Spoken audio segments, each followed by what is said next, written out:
The wind screamed like a wounded animal, hurling snow against the stagecoach with such force that the wooden panels groaned. Inside, 4 women clung to their seats, their breath puffing out in white clouds. None of them had met before today. None of them knew what waited at the end of this journey. All they had were letters, promises from men they had never seen, men who had asked for wives by mail. Miriam pressed her face to the frosty window, watching the snow pile higher. Her fingers, rough from years of hard work, tapped against her knee. She had buried 2 children and a husband.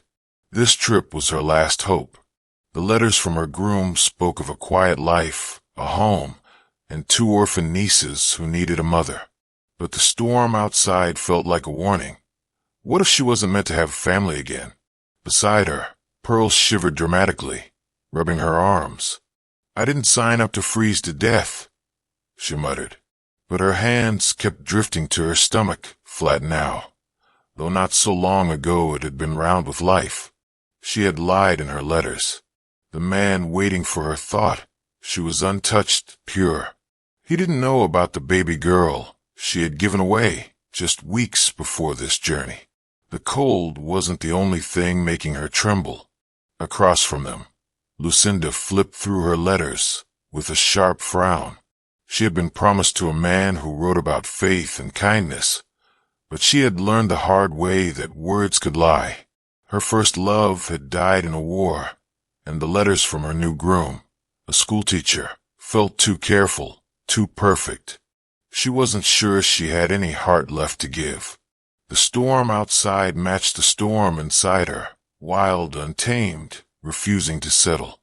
Annie, the youngest, hummed under her breath, a tune from her days at the saloon. She caught herself and bit her lip.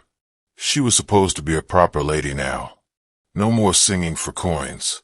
No more past. But the man she was traveling to marry didn't know about her old life. What if he took one look at her and saw the truth? The stagecoach jolted over a rough patch of road, and she grabbed the seat to steady herself. Outside, the world had turned white, the snow swallowing the road whole. The horses struggled, their breaths coming in labored puffs. The driver, a gruff man with a thick beard, shouted back at them, "This ain't good. If we don't find shelter soon, we'll be buried before nightfall." Miriam's stomach tightened. She had survived loss before, but freezing to death in the middle of nowhere felt like a cruel joke. Pearl let out a dramatic sigh, but her fingers twisted in her skirt. Lucinda's jaw clenched, and Annie's humming stopped completely. Then, through the swirling snow, a shadow appeared, a dark shape against the endless white. The driver's voice cut through the storm, sharp with relief. "Waystation ahead. We shelter or freeze." The women exchanged glances. None of them knew it yet, but this storm wasn't just stopping their journey. It was about to change everything. The stagecoach lurched to a stop, snow crunching under the wheels as the driver jumped down. The 4 women sat frozen for a moment, none of them eager to face the biting wind. Then Miriam took a deep breath and pushed the door open. Cold air slapped their faces as they stumbled out, skirts dragging through knee-deep snow. The waystation loomed ahead, a squat wooden building with a sagging roof, its windows glowing faintly with firelight. Someone was already inside. Pearl huddled into her thin coat. "Well, it's better than freezing," she muttered, though her eyes darted nervously toward the light. Annie's breath caught. Do you think it's safe?" Lucinda, ever practical, marched forward. "Safer than staying out here." They pushed inside, the warmth hitting them like a blanket. A fire crackled on the hearth, casting flickering shadows across the rough wooden walls. And there, standing by the flames, was a man. He turned as they entered, his face calm. "Name's Matthew," he said, as if he'd been expecting them. Without another word, he handed out thick wool blankets, one by one. Miriam took hers with a nod, but her eyes narrowed. How had he known they were coming? The storm had been sudden. There was no way he could have predicted their arrival. Pearl gasped as Matthew paused before her. "Your back still paining you?" he asked gently. She stiffened. No one knew about the lingering ache from childbirth. No one. Lucinda's sharp voice cut through the silence. "And how would you know that?" Matthew didn't answer. Instead, he turned to Lucinda. "Your fiancé's letters didn't mention his regiment, did they? The 12th Cavalry." Lucinda's face went pale. Her first love had died with the 12th Cavalry. That wasn't in any letters. Annie had been quiet, but now she let out a small sound as Matthew looked at her. "That song you were humming earlier, the Colorado Gambler's Lament." Not many know that one. The women exchanged glances. The fire popped loudly in the silence. Outside, the storm howled like a living thing. That night, the women slept fitfully on bedrolls near the fire. But Pearl couldn't rest. Her dress was damp with milk. Her body still thought she had a child to feed. Heart pounding, she slipped outside into the snow. The cold bit through her clothes as she tried to wring out the fabric. Tears burned her eyes. What if her groom found out? What if he sent her back in disgrace? "You don't have to hide." Pearl whirled. Matthew stood a few feet away, his face unreadable in the moonlight. She clutched her damp bodice.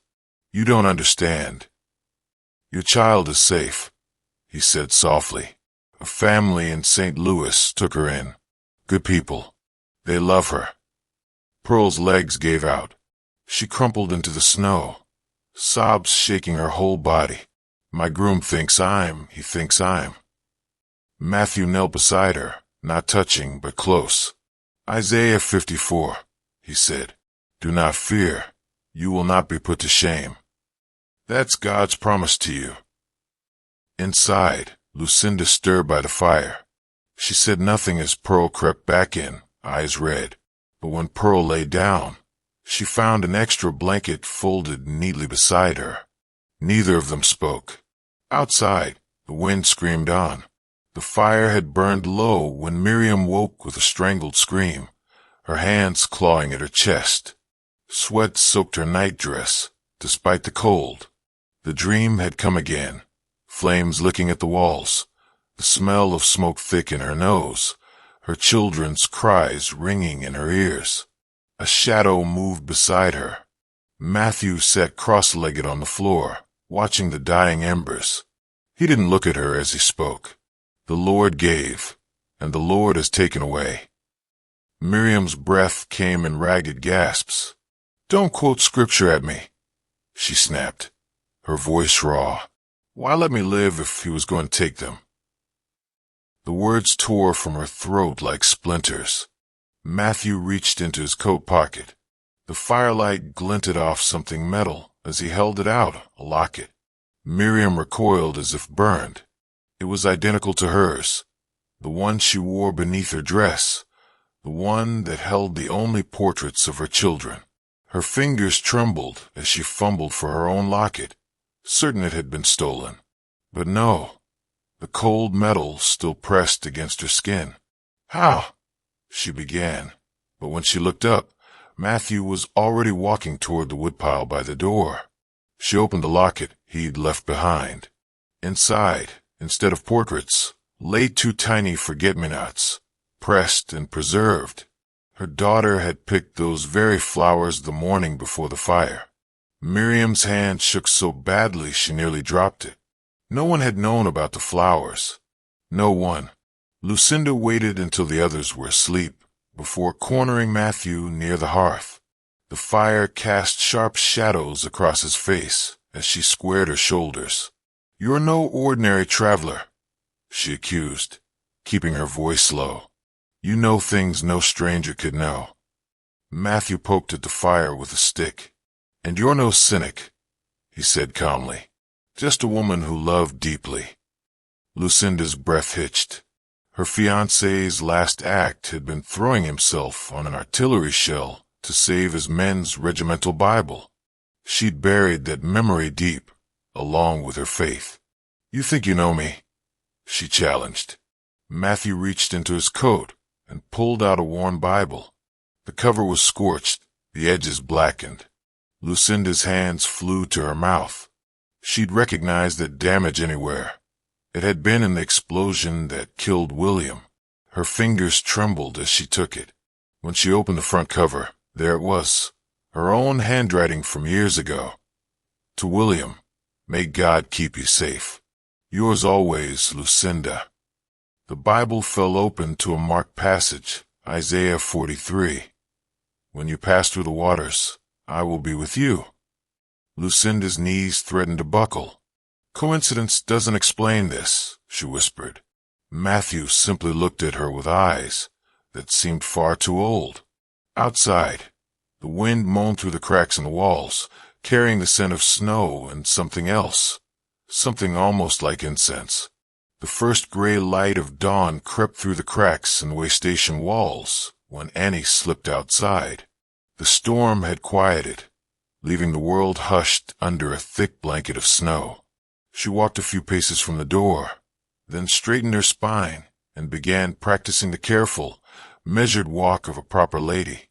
Heel to toe, small steps, hands folded demurely at her waist. She had nearly perfected it when a voice spoke behind her. You won't need to pretend. Annie whirled to find Matthew standing a few feet away, his breath making little clouds in the cold air. She flushed scarlet. I don't know what you mean, she lied, her fingers twisting in her skirts. Matthew's eyes were kind. Your groom was at the Golden Rose Saloon last year. He heard you sing. Annie's heart plummeted. The Golden Rose, where she'd worked for 3 years, singing for coins and smiles, where men had called her things no respectable woman would ever be called. She backed away, snow crunching under her boots. He knows. Requested blessed assurance every night you performed it, Matthew said. A small smile touched his lips. Said an angel couldn't have sounded sweeter. Inside, the other women were stirring. Miriam tended the fire while Pearl folded blankets. Lucinda looked up sharply when Annie burst back in, her cheeks pink for more than just the cold. What's wrong? Pearl asked. Annie opened her mouth, then closed it. The words stuck in her throat, the shame, the fear of rejection. But then she remembered Matthew's words. Without thinking, she began to sing. The first notes of blessed assurance trembled in the air, then grew stronger. Miriam's hands stilled on the firewood. Pearl's eyes widened. Lucinda's stern expression softened. By the second verse, all 4 women were singing, tentatively at first, then with growing confidence. Their voices wove together in the cramped waystation, rising like smoke through the rafters. Annie's shoulders straightened. For the first time in months, she didn't feel like hiding. As the day wore on, the women fell into an easy rhythm. Miriam mended a tear in Pearl's dress with neat, practiced stitches. Lucinda helped Annie compose a letter to her groom, choosing words that were honest but hopeful. Pearl divided their remaining food fairly, making sure everyone got equal portions. Around noon, Pearl broke the comfortable silence. My groom, he's a widower, she said quietly, not looking up from the bread she was slicing. Has 2 little ones. I've been so scared I'll fail them. Miriam's needle paused. Mine has orphan nieces, she admitted. I haven't held a child since. Her voice trailed off, but the others understood. Lucinda surprised them all by speaking next. I turned down 3 marriage offers after William died, she said, her fingers tracing the scorched Bible in her lap. Convinced myself love was a weakness. Annie reached over and squeezed Lucinda's hand. My mama always said courage isn't the absence of fear, she offered. It's singing anyway.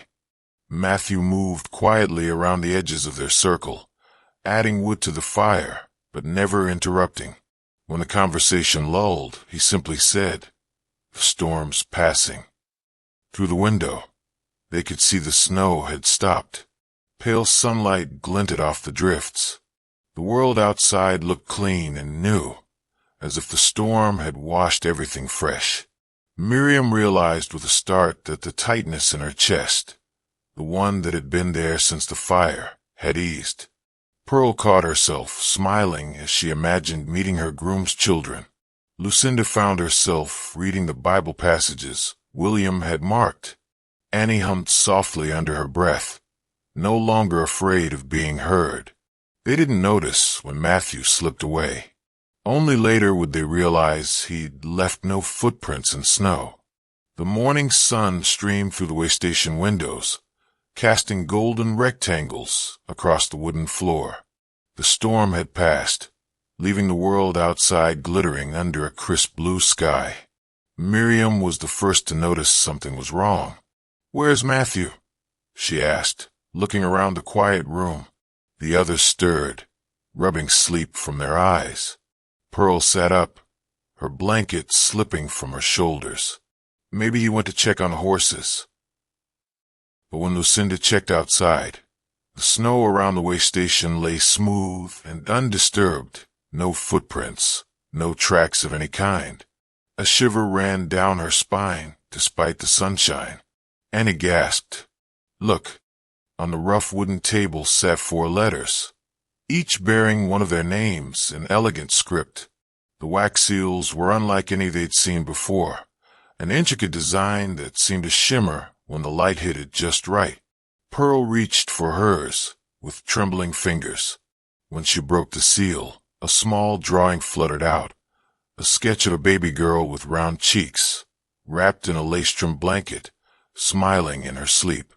At the bottom, in delicate handwriting, "Thriving with the Harris family, St. Louis. Love beyond measure." Pearl's knees gave way. Miriam caught her just in time, guiding her to a chair as Pearl clutched the drawing to her chest, silent tears streaming down her face. Miriam opened her own letter next. A pressed forget-me-not slid into her palm, the exact flower her daughter had picked the morning before the fire. Beneath it, a single line.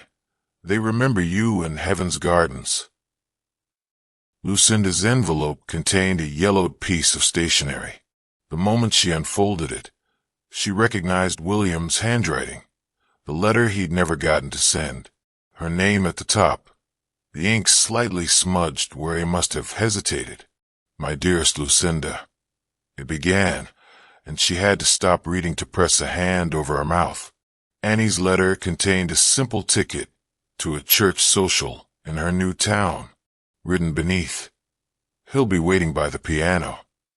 The women sat in stunned silence, the letters cradled in their hands like sacred things. Outside, the sound of jingling harnesses announced the arrival of the stagecoach driver. "Road's clear," he called from outside. "We leave in 10 minutes." The stagecoach waited, horses stamping in the cold, their breath making clouds in the morning air. But none of the women moved toward it. Pearl stared at the drawing of her child, then carefully tucked it into her bodice, right over her heart. I think I need to tell him the truth," she said softly. Miriam fastened her locket, the one with her children's portraits, around her neck instead of hiding it beneath her dress. "What if I'm not enough for those little girls?" she whispered. Lucinda ran her fingers over William's letter. "He wanted me to be happy," she realized aloud. The words felt like both a release and a challenge. Annie turned the social ticket over in her hands. Maybe I don't have to stop singing. Maybe I can sing different songs now." The driver cleared his throat. "Ladies, we really ought to." "We're coming," Miriam said firmly. But first, she looked at each of her companions in turn. Something unspoken passed between them, an understanding that went beyond words. As they gathered their things, Lucinda paused by the hearth. The fire Matthew had tended still burned, though no one had added wood in hours. The flames flickered steadily, warm and bright against the cold morning. One by one, they boarded the stagecoach, their letters safely tucked away, but their contents etched into their hearts. The driver clicked his tongue, and the wheels began to turn, carrying them toward futures that suddenly seemed full of possibilities instead of fears. None of them mentioned Matthew. None of them needed to. The way station grew smaller in the distance, its windows catching the morning light like watchful eyes, seeing them safely on their way. The stagecoach wheels crunched through the packed snow as the horses picked up speed. Inside, the four women sat in comfortable silence, each lost in her own thoughts. The air between them had changed, lighter somehow, as if the storm had washed away more than just the dirt from the roads. Pearl sat up straighter than before, her usual slouch gone. She'd pinned her hair up in a simple twist, the way she imagined a mother might wear it. Every now and then, her fingers would drift to the hidden drawing in her bodice, tracing its edges through the fabric. Across from her, Miriam's locket gleamed openly at her throat instead of being tucked away beneath her dress.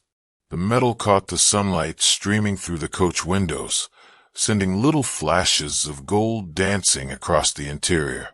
She caught Pearl looking and didn't turn away, just rested her hand over the locket briefly before letting it fall back to her lap.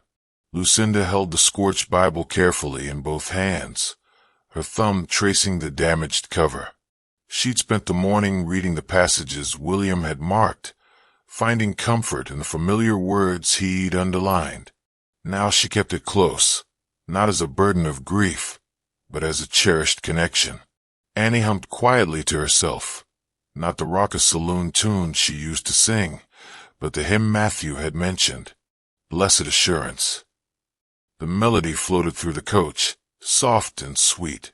After a moment, Pearl joined in, then Miriam, until all four voices blended together in harmony. The driver, a grizzled man who'd seen more than a share of mail-order brides on this route, glanced back through the small window. His eyebrows rose at the sight before him. "You ladies look lighter," he remarked. They exchanged glances, but didn't explain. No words could capture what had happened in that way station. The shared smile said enough. The town came into view just as the sun began its descent, painting the wooden buildings in golden light. One by one, the women were dropped at their destinations, each stepping into her new life with a courage she hadn't possessed just days before. Pearl was the first to go. Her groom, a tall, serious-looking farmer with gentle eyes, waited at the gate with two small children clinging to his legs.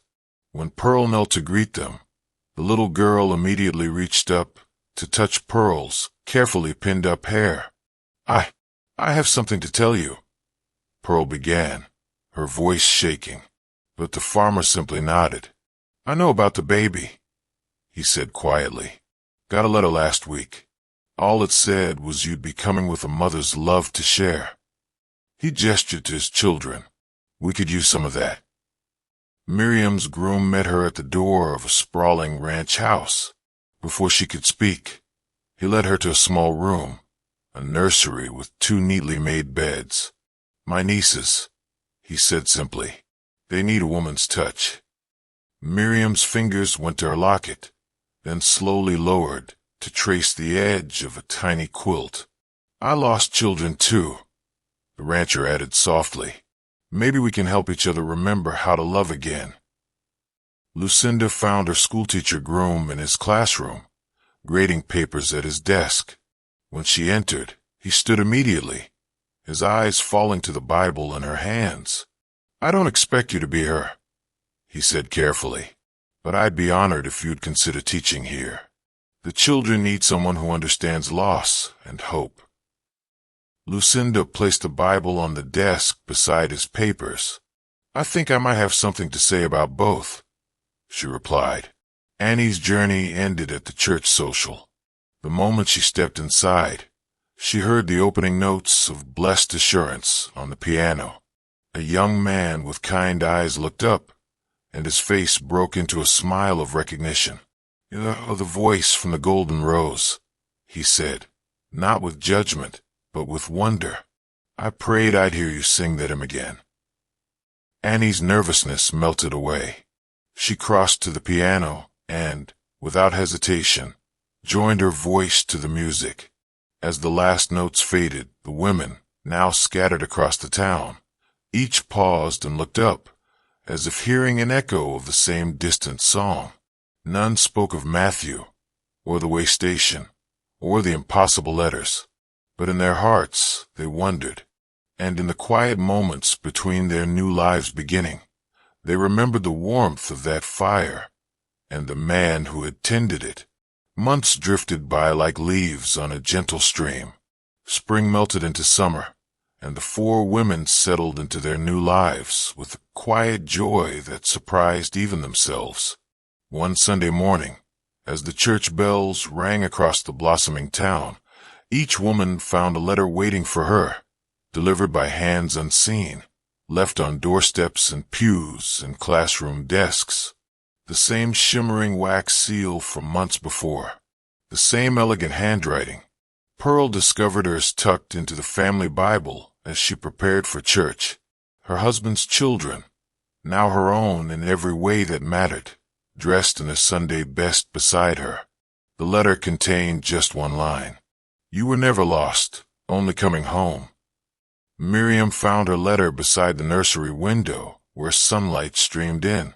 Her nieces, who now called her auntie with bright smiles, played at her feet as she read the same mysterious words. Lucinda's letter appeared on her school desk between classes. She held it to her chest, looking out at the children playing in the schoolyard.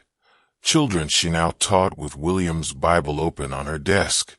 Annie's letter waited on the piano bench at church, right where she was about to sit and lead the congregation in song. Her husband, who never missed a service just to hear her sing, smiled at her from the front row. After services, the women gathered in the churchyard, drawn together as if by some unspoken signal. They stood in a circle of dappled sunlight beneath the old oak tree, the letters in their hands. The station master shuffled by, tipping his hat. Odd thing, he remarked.